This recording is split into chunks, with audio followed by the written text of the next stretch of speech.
Yo fui a votar hoy y fui a votar ayer y antes de ayer. Y mañana voy a votar también. ¿Saben quién es mi candidato? Jesucristo. Lo vengo votando, lo vengo eligiendo hace ya tiempo y lo pienso seguir eligiendo. Es un candidato que no miente, es fiel, me ama, tiene un propósito. Todo está bajo su control. Y si tuviera 1000 vidas, lo volvería a votar a él. Porque tomé una decisión ya hace tiempo, gracias hermano. Yo decidí algo. He decidido seguir a Cristo. He decidido seguir a Cristo. He decidido seguir a Cristo. No vuelvo atrás, no vuelvo atrás. El Rey de Gloria me ha transformado. El Rey de Gloria me ha transformado. El Rey de Gloria me ha transformado. No vuelvo atrás, no vuelvo atrás. Nosotros no somos de los que retroceden. El que retrocede, dice el Señor, no agradará a mi alma. La vida vieja ya he dejado. La vida vieja ya he dejado. La vida vieja ya he dejado. No vuelvo atrás, no vuelvo atrás. La última estrofa. La cruz delante, el mundo atrás quedó. La cruz delante, el mundo atrás quedó. La cruz delante, el mundo atrás quedó. No vuelvo atrás, no vuelvo atrás. Amén, hermanos. Quiero invitarles a que vayamos al libro de Santiago. Santiago, capítulo 1.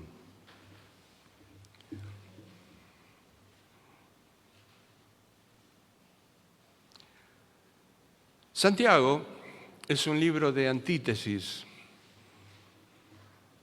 La religión buena, la religión mala, el oidor, el hacedor.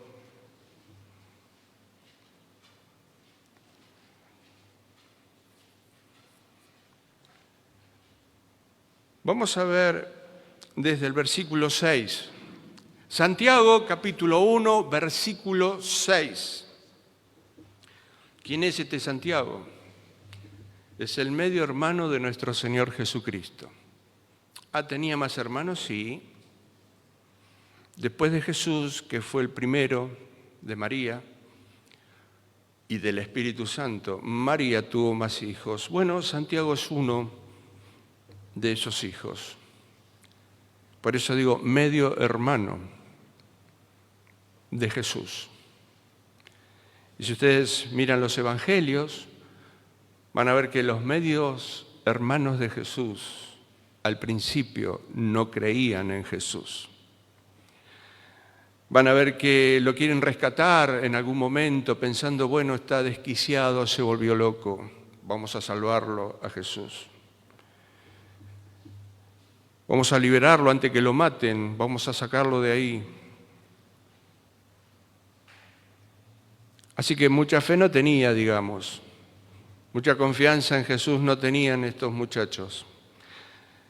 Tal vez pensaban, bueno, Jesús se crió con nosotros, ¿cómo va a ser el Hijo de Dios?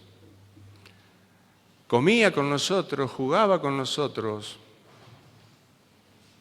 Es nuestro hermano. ¿Cómo va a ser el Hijo de Dios? Tal vez eso le jugaba en contra. Después que Él resucita, sus hermanos creyeron en Él. Pero no hay mucho lugar para el orgullo si miran un poquito para atrás en cuanto a que no creyeron en Él.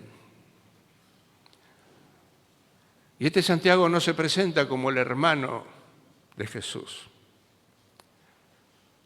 Hay humildad, cero orgullo. Santiago, siervo de Dios y del Señor Jesucristo.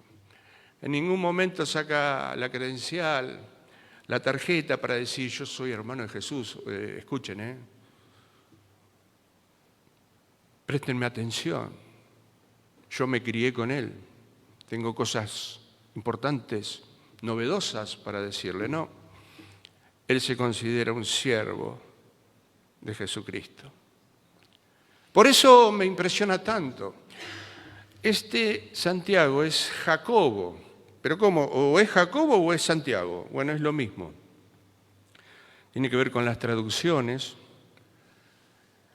con las modificaciones a través de los siglos. Es Jacobo, Santos Iácobos, Santo Iago, hasta que quedó Santiago. Pero es el medio hermano de Jesús el que escribe esto que vamos a leer ahora. Santiago 1:6. Pero pida con fe, no dudando nada. A veces hacemos una parodia de la oración. Hay un ejemplo de esto en el libro de Hechos. Pedro está encarcelado y la iglesia está orando. Porque una iglesia que no ora, yo no sé qué clase de iglesia es. Y allí estaban orando, toda la iglesia. Ahí había hombres, mujeres, niños, toda la iglesia. Me encanta cuando hay niños en la iglesia. Y yo creo que al Señor también. Es la familia que viene a la iglesia. Los niños no molestan. A los religiosos le molestan los niños. A Jesús nunca le molestaron los niños. Siempre que Él predicó, había niños. Y Pedro está en la cárcel por predicar la palabra de Dios. Y la iglesia dice que hacía oración ferviente a Dios por él. Y cuando la iglesia ora, algo pasa, Dios hace algo. Y lo saca Pedro de la cárcel. Las puertas se abren milagrosamente. El ángel de Jehová estaba allí y Pedro sale de la cárcel. La iglesia estaba orando. Llega a la casa donde estaban orando. Golpea la puerta. Y una joven escuchó la voz, se sorprendió. Después abrieron la puerta. No puede ser, Pedro. Es su ángel. ¿Te pareció escucharlo? ¿Cómo va a ser Pedro si está en la cárcel? Eso es una parodia de oración. Estaban orando, pero ni ellos creían lo que estaban pidiéndole a Dios. Y Pedro estaba allí.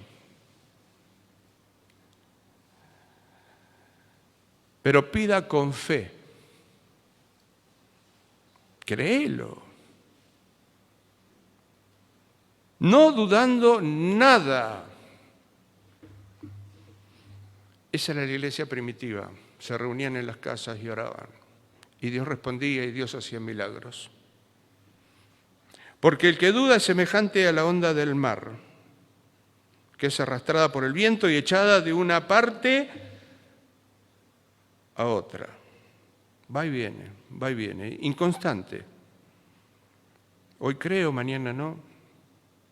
Hoy tengo ganas de alabar a Dios, hoy tengo ganas de congregarme, mañana no. No piense, pues, quien tal haga, que recibirá cosa alguna del Señor. Y algunos oran y dudan. Algunos oran y le predican a Dios.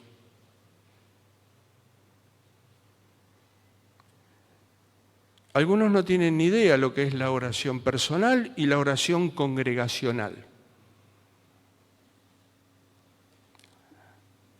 La oración congregacional es en representación de toda la iglesia. No es para cosas personales, sino que involucra a toda la iglesia para que toda la iglesia pueda decir amén.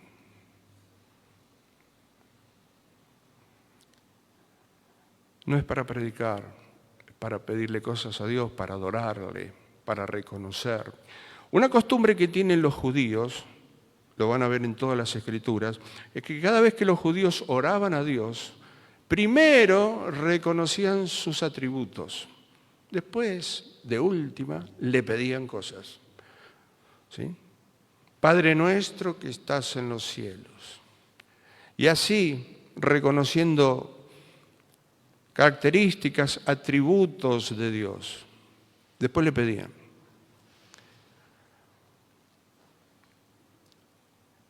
No piense pues quien tal haga que recibirá cosa alguna del Señor. Es pura palabrería nomás. Y algunos usan muchas palabrerías para orar. Parece que cuanto más larga, mejor. O cuanto más palabrerías, mejor. Y el Señor está en contra de eso. No piensen que por vuestras vanas palabrerías serán oídos por mi Padre que está en los cielos, dice Jesús. Y los judíos, sobre todo los fariseos, eran especialistas en oraciones largas. Se paraban en las esquinas de las calles más importantes y hacían sus largas oraciones para ser vistos por los hombres. Querían ser vistos, querían ser oídos. Y Dios desaprueba eso. Mucho protocolo. Imagínense si mi hijo viene y me dice, oh Santo Jorge, vengo a tu presencia. Una vez, 2 veces. Bueno, respeto, muy bien. Pero cada vez que me habla así, yo diría, ¿qué le pasa a mi hijo? Y la naturalidad, la comunión genuina. No estoy hablando de ser irrespetuoso con Dios, estoy hablando de ser sinceros, genuinos con Dios, de tener una relación con Dios, sobre todo en la oración personal. ¿Sí?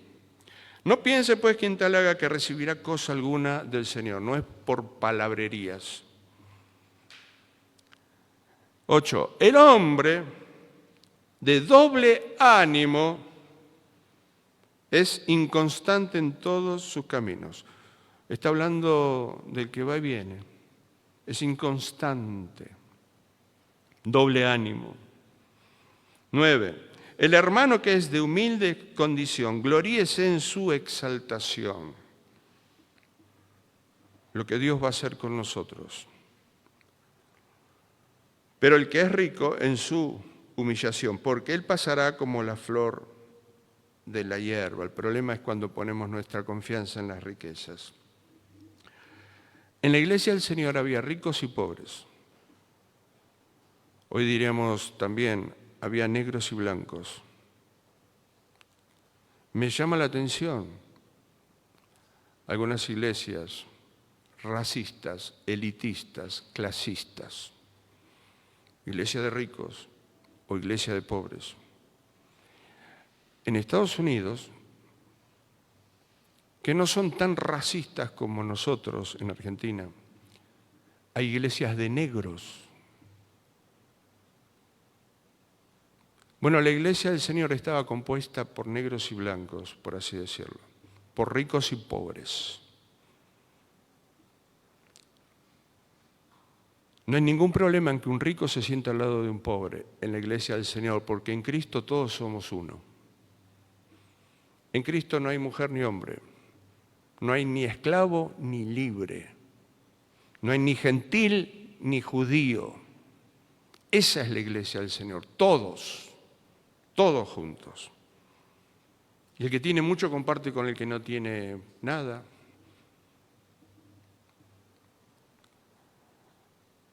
Once. Porque cuando sale el sol, con calor abrasador, la hierba se seca, su flor se cae y perece su hermosura, su hermosa apariencia. Así también se marchitará el rico en todas sus empresas. O sea, no se gloríen, porque un día puede cambiar eso. En la vida hay veces que estás arriba y hay veces que estás abajo. Es un círculo. Siempre en las empresas y en los negocios hay un círculo. Hay veces que es la época de las vacas flacas y hay veces que es la época de las vacas gordas. Hay un ciclo. Bienaventurado, 12. Bienaventurado el varón que soporta la tentación, porque cuando haya resistido a la prueba recibirá la corona de vida que Dios ha prometido a los que le aman. ¿Qué les va a dar Dios a los que le aman? Una corona de vida. Hay varias coronas, ¿eh? La corona de vida es para los que aman a Dios. Versículo 13. Tanto en esa época como en esta época había gente que tenía un mal concepto de Dios. Y eso es lo que Santiago va a corregir en este pasaje. Un mal concepto de Dios. Cuando alguno es tentado, no diga que es tentado de parte de Dios. Porque Dios no puede ser tentado por el mal, ni Él tienta a nadie. Ni se te ocurra pensar que Dios te trajo esta tentación o aquella. Dios no opera así. ¿Por qué no? Porque Dios no puede ser tentado por el mal. A Dios nadie lo puede tentar. ¿Jesús fue tentado, sí o no? Sí. La Biblia habla de la tentación, pueden fijarse en Mateo capítulo 4. Él no puede ser tentado por el mal, ni Él tienta a nadie, dice Santiago. ¿Y cómo es el tema de Jesús? Jesús no tenía naturaleza pecaminosa que respondiera al mal. Cuando el diablo viene a tentarlo y le ofrece una cosa a la otra, no es que había una lucha interna en Jesús que decía o lo hago o no lo hago, voy o no voy. No era eso. Fue humillado Jesús para que el diablo venga y le ofrezca los reinos.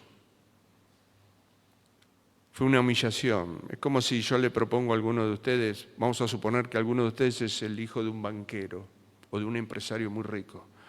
Y yo vengo y te digo, che, vamos a robarle la caja fuerte de la empresa de tu papá. Y vos me decís, ¿cómo podés pensar que yo haga eso? Que yo le robe a mi propio padre.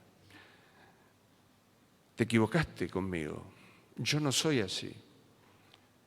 Algo así pretendió hacer el diablo con Jesús. Humillación absoluta. Él no tenía nada que respondiese al mal. Dios no puede ser tentado por el mal, ni Él tienta a nadie. Bueno, vamos aclarando el concepto, Dios no puede tentarnos. Bien.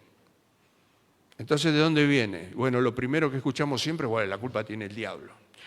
Y le echamos la culpa siempre al diablo. Y Santiago va a matar una vaca sagrada. Entonces, ¿de dónde viene la tentación? 14. ¿Están conmigo acá? ¿Sí? Sino que cada uno es tentado cuando de su propia concupiscencia es atraído y seducido. ¿Qué es concupiscencia?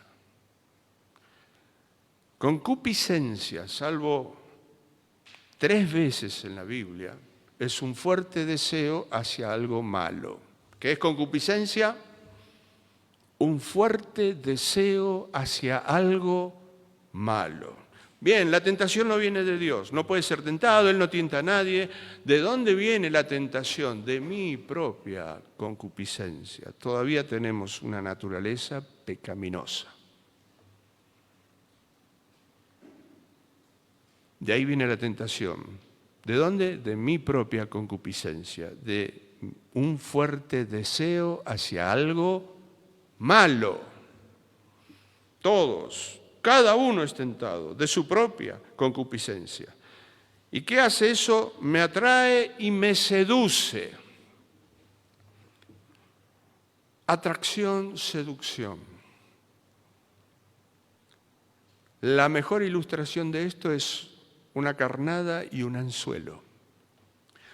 La carnada tiene que ser atractiva según lo que quieras pescar. Según el tipo de pez, se elige la carnada. Esa carnada atrae, es atractiva y te seduce. Versículo 15. Acuérdense que detrás de la carnada, el anzuelo, esto termina en cautividad, en muerte. Entonces, 15. Entonces la concupiscencia, entonces ese fuerte deseo hacia algo malo, después que ha concebido, ya mordió, ya picó, ya cayó en la trampa, en la jaula. Entonces la concupiscencia, después que ha concebido, da a luz el pecado. Acá hay un alumbramiento y hay un bebé que nació, se llama pecado. Y el pecado, siendo consumado, da a otro alumbramiento, da a luz la muerte. De eso se trata el pecado. No es caí, es vengo cayendo, es un proceso. Estamos hablando de concepción, de dar a luz, de un nacimiento, pero es una muerte tras otra. Dios lo ve así al pecado. Y tenemos que verlo como nos enseña Santiago. Es un proceso, es un nacimiento tras otro y cada vez más muerte y muerte y muerte. O un aborto tras otro, espiritualmente hablando. Entonces, 15 de vuelta, la concupiscencia después que ha concebido da a luz el pecado y el pecado siendo consumado da a luz la muerte. Cada vez más muerte. Por ahí lo disfrazamos, pero cada vez hay más muerte. Versículo 16. Amados hermanos míos, no erréis, no se equivoquen. Dios no actúa así. Piensen bien cómo es este proceso del pecado. Estén alertas. Es una pendiente, es un proceso, es un alumbramiento tras otro. No se equivoquen. Es como que Santiago acá hace un paréntesis. Un mal concepto de Dios y un buen concepto de Dios. En el versículo 16 hay un cambio. Fíjense bien, no se equivoquen. No erréis. El Señor Jesús les va a decir a los hipócritas fariseos, erráis ignorando las Escrituras. Por eso están errando. 17. Este es el buen concepto de Dios. Esto es maravilloso, me encanta. Versículo 17. Toda buena dádiva y todo don perfecto desciende de lo alto, del Padre de las luces, en el cual no hay mudanza ni sombra de variación. Toda buena dádiva y todo don perfecto desciende de lo alto. ¿Cómo anda, hermano? Ahí andamos, tirando para no aflojar, dicen algunos. ¿Cómo está, hermano? Y no sabes lo que me pasa. Tengo este problema, tengo aquel, tengo lo otro.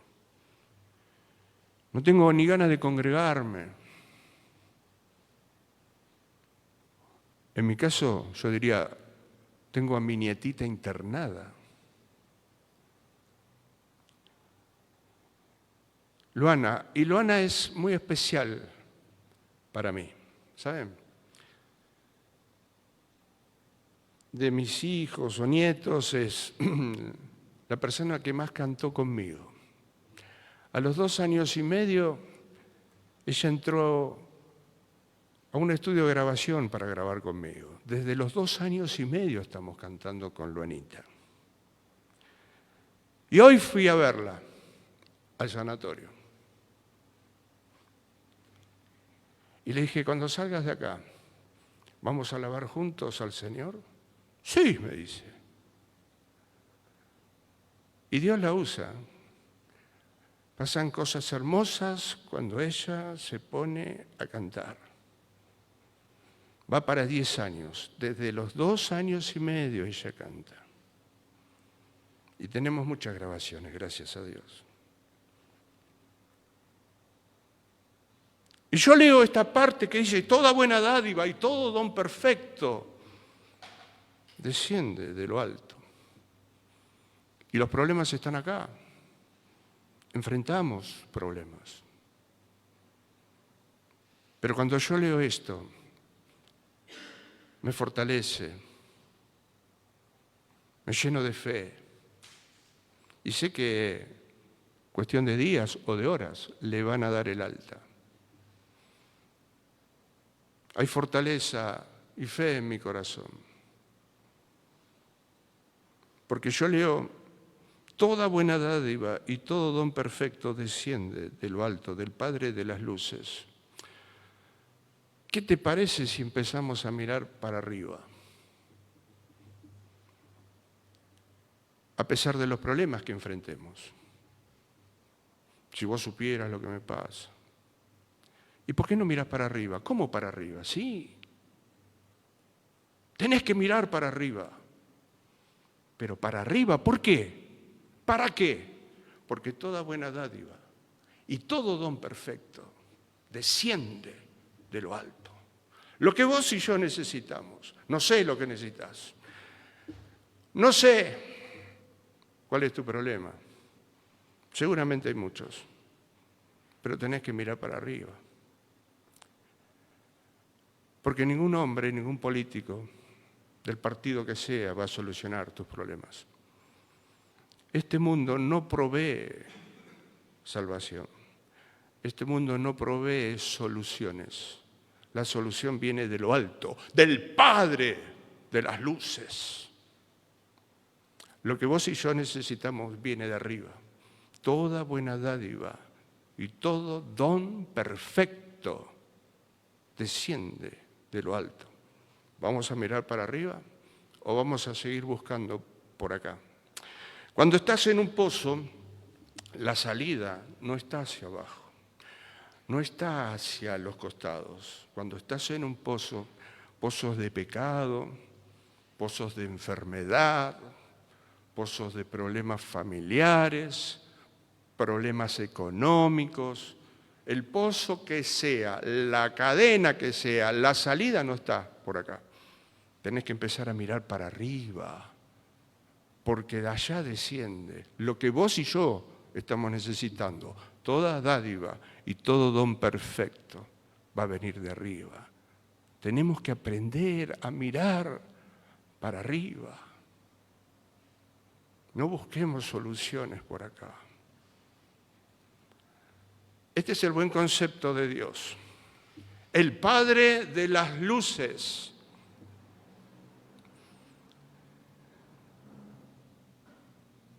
La oscuridad absoluta no existe.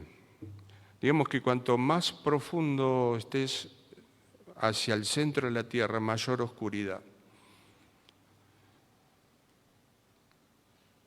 Pero siempre hay partículas de luz. A mayor profundidad, mayor oscuridad. Pero es casi imposible la oscuridad absoluta porque hay partículas de luz. Es lo que usaron los ingleses en la Guerra de las Malvinas.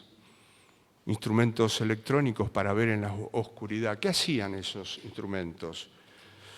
Amplifican las partículas de luz y podían ver a nuestros soldados como si fuera de día.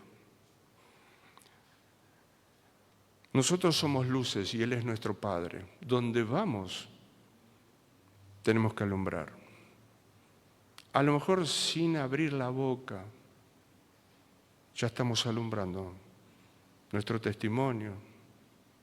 Tenemos que predicar. Hasta con la vestimenta predicamos. Ven a alguien distinto. Toda buena dádiva y todo don perfecto desciende de lo alto. ¿Saben cuál fue la principal actividad de Jesús? Yo el otro día hablé del ministerio de las lágrimas y la oración. A mucha gente mucho no le interesa eso porque no pueden exhibir muchas cosas. Jesús predicaba, sanaba, hacía milagros, resucitaba muertos, multiplicaba la comida. Pero ¿saben cuál fue la actividad más importante de Jesús? La oración. Pasaba horas, noches enteras. Y los días de él eran muy largos. A veces no tenía ni tiempo para comer, Jesús. Ni tiempo para dormir, estaba agotado físicamente, a tal punto que se dormía en un barquito que estaba en medio de la tormenta y Jesús está durmiendo. Sin embargo, pasaba las noches enteras en oración. ¿Cuál era la idea? Mantener los cielos abiertos. Y donde él iba, los cielos estaban abiertos.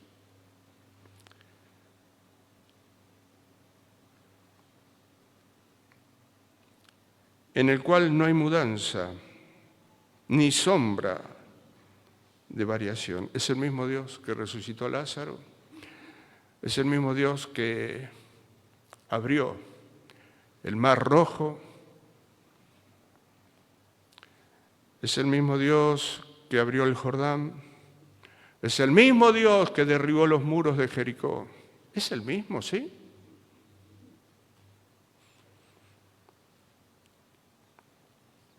¿Vamos a seguir haciendo parodias de la oración o le vamos a creer? ¿Vamos a orar con fe? ¿Vamos a mirar para arriba?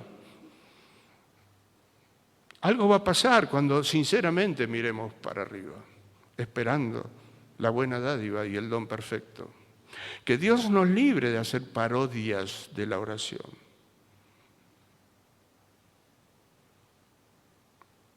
No hay mudanza ni sombra de variación. Es el mismo Dios. Que actúe de distintas maneras es otra cosa, pero es el mismo Dios. Yo no tengo la misma relación con mis hijos cuando tienen 30 que cuando tienen 15 ni cuando tuvieron 3 años. Pero sigo siendo el mismo Padre que los ama. Así es Dios. 18. Él, el Padre de las luces, de su voluntad, porque a Él le plació, de su voluntad, nos hizo nacer por la palabra de verdad. ¿Por qué nacimos? Por la palabra. La palabra. En algún momento escuchaste la palabra de Dios y renaciste. Pasaste de muerte a vida. Bueno, fue la voluntad de Dios, la palabra. Algunos dirán, bueno, si Jesús estaría aquí esta noche en una forma física, solucionaría todos nuestros problemas. Sanaría a todos los enfermos. Si no tengo trabajo, consigo trabajo, etc. Yo quiero decirte esta noche que tenemos la palabra de Dios. Y muchas veces escuchamos, bueno, después de oír la palabra de Dios,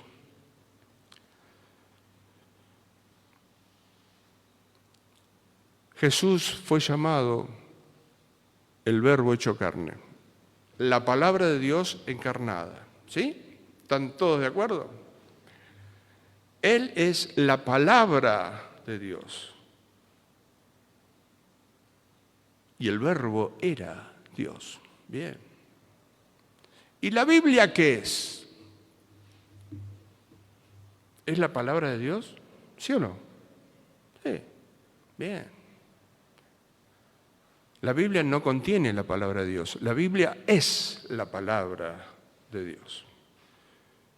Bien, hasta ahí todos de acuerdo. Ambos son llamados la palabra de Dios. Cristo es la palabra de Dios encarnada, pero hoy tenemos la palabra de Dios escrita. Ambos son la palabra de Dios.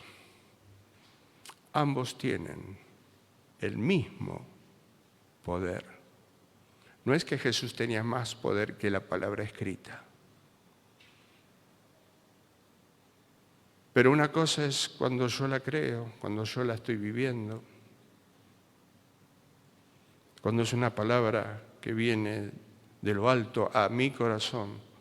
Y otra cosa es simplemente información. Me paro y comparto información, como si fueran los periodistas, prenden las cámaras, las luces, y el periodista se para ahí y larga toda la información que tiene. Después termina, apagan las luces y se va a su casa. Ya dio la información. A veces predicamos la palabra así, dando información. Pero la palabra de Dios es viva y es eficaz. Y es más cortante que toda espada de dos filos y penetra hasta partir el alma y los tuétanos y discierne las intenciones del corazón. Una cosa es el logos y otra cosa es el rema de Dios, la palabra que viene a mi vida con un propósito. La palabra que viene por la voluntad de Dios a mi corazón. 18. Él de su voluntad nos hizo nacer por la palabra de verdad. Nosotros no vimos a Jesús. Yo no lo vi, no vi una luz, no escuché una voz. Qué lindo sería haber visto a Jesús, haberlo resucitado. Qué lindo sería ver las marcas de la cruz, ver cuando multiplicó los panes, cuando resucitó a Lázaro. Más bienaventurados los que no vieron y creyeron. Hoy nosotros somos más bienaventurados que aquellos discípulos. Yo creo. No necesito ver nada, no necesito oír nada, le creo. Creo que Él está resucitado, que está sentado a la diestra del Padre, está sentado en el trono y está reinando. Por eso todos los problemas que vienen a mi vida no me afligen, porque sé que Él está reinando, está en su trono y soy bienaventurado. Pienso en eso y me lleno de gozo. Soy más bienaventurado que aquellos discípulos que vieron. Nosotros no vimos.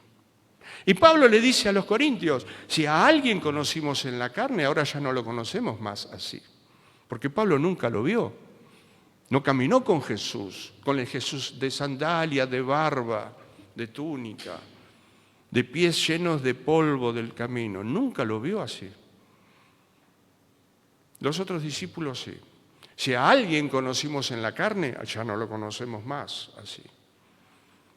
Pablo y nosotros lo conocemos glorificado, exaltado, lleno de gloria y de poder.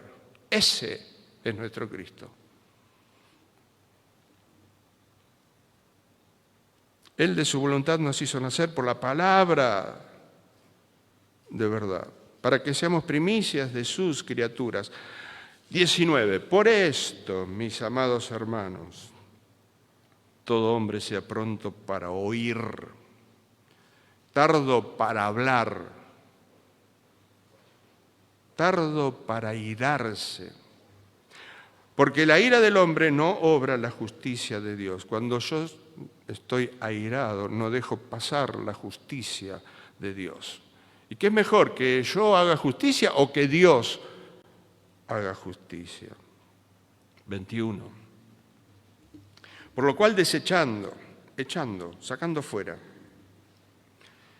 toda la inmundicia y abundancia de malicia. Hay que limpiar primero. ¿Para qué? Para recibir con mansedumbre la palabra implantada, la cual puede salvar vuestras almas. Hay salvación por la palabra. Hay que desechar algunas cosas. Y dice, recibid con mansedumbre la palabra implantada. Para ser salvo, para tener un encuentro con la autoridad, que estos días habíamos hablado de la autoridad, primero hay que ser manso. Hay que bajarse del caballo. En un momento Saulo está persiguiendo la iglesia, lleno de orgullo, vanagloria. Todo el mundo lo respetaba y le tenía miedo a Saulo. Está con una caravana de gente persiguiendo a los hijos de Dios. Los mete presos, los encarcela, los tortura. Está lleno de vanagloria en un momento. Al siguiente momento está tirado en el piso y Dios lo derribó del caballo. Y cuando estaba en el piso, ya mansito, quebrantado, hace una pregunta importante. ¿Qué quieres que haga, Señor? ¿Qué quieres? A veces nos tiene que tirar del caballo. Hasta que no nos tira del caballo, hasta que no estemos en el piso, no le preguntamos qué querés que haga, Señor. Hacemos nosotros. La única forma que Dios te use es que te tire del caballo, que te bajes. La única forma que Dios nos use y seamos efectivos es que tengamos un encuentro con la autoridad como la tuvo el apóstol Pablo. ¿Qué quieres que haga, Señor? Primero hay que desechar la malicia, hay que bajarse del caballo y después recibir con mansedumbre la palabra implantada, la palabra que te salva, la palabra que te santifique. Vosotros estáis limpios por la palabra que os he hablado, le dijo el Señor. La palabra te santifica. ¿Hay que oír palabra de Dios o no? La cual puede salvar vuestras almas. 22. Pero sed hacedores de la palabra. Hacedores, no es solamente oír acá. Hacedores y oidores. ¿Qué quiere Dios? Sed hacedores de la palabra. ¿Hoy qué somos? ¿Hacedores o somos oidores esta noche? Y no tan solamente oidores, engañándoos a vosotros mismos. Hay que oír, por supuesto, pero ese es el primer escalón. El siguiente es hacer. Sean hacedores de la palabra y no tan solamente oidores, porque si son solamente oidores, yo voy a la iglesia, yo hace 20 años voy a la iglesia. Te estás engañando a vos mismo. 23, porque si alguno se cree oidor de la palabra, pero no hacedor de ella, este es semejante al hombre que considera en un espejo su rostro natural, porque él se considera a sí mismo y se va y luego olvida cómo era. La palabra de Dios es el espejo perfecto para mirarnos. El que es solamente oidor se va a mirar en el espejo y el espejo le va a decir la verdad. Y se va y se olvida. Es como si yo tuviera 70 años y me quiero subir a una moto y hacer Willy. La palabra, el espejo me dijo, vos no podés hacer eso, ya está, ya pasó. Y yo me olvidé y quiero hacer Willy con la moto. Me dijeron la verdad. Bueno, la palabra es así, te dice la verdad. El que es oidor se olvida. El que es hacedor está atento al espejo de Dios. No seamos olvidadizos, vamos a creerle. 25. Mas el que mira atentamente en la perfecta ley, la palabra de Dios, la perfecta ley. Mirar atentamente. Una cosa es estudiar 2 versículos para pararse acá y predicar. ¿Qué está haciendo, hermano? Tengo que predicar el domingo, el sábado, el viernes. Y otra cosa es vivir mirando atentamente la palabra de Dios. Una cosa es predicar y estudiar 2 versículos para tirárselo por la cabeza a los hermanos. Y otra cosa es estudiar y vivir en una relación con Dios.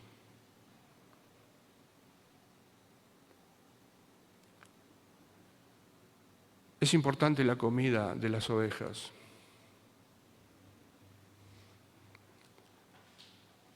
Los cabritos comen cualquier cosa. Las ovejas de Jesús anhelan los pastos verdes, las aguas puras de la palabra de Dios. Y hay que pagar un precio. Habrá que pagar la tele, usar pegamento, más tiempo sentado en la silla estudiando. Permítanme decirles algo. Si no pasás de 3 a 4 horas por día estudiando la palabra de Dios, no te subas a un púlpito, no pases ni cerca.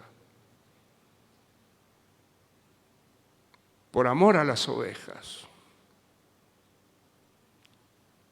Pasar tiempo mirando atentamente la perfecta ley, la de la libertad. Porque si no somos como ese periodista que se para, da las noticias, tremendas noticias, y se va. Y sigue con su vida. Pero el profeta de Dios, el Hijo de Dios, el siervo de Dios, también se para y da las noticias. Pero cuando se baja, sigue buscando el rostro de Dios, no sigue con su vida. No funciona así, no es así.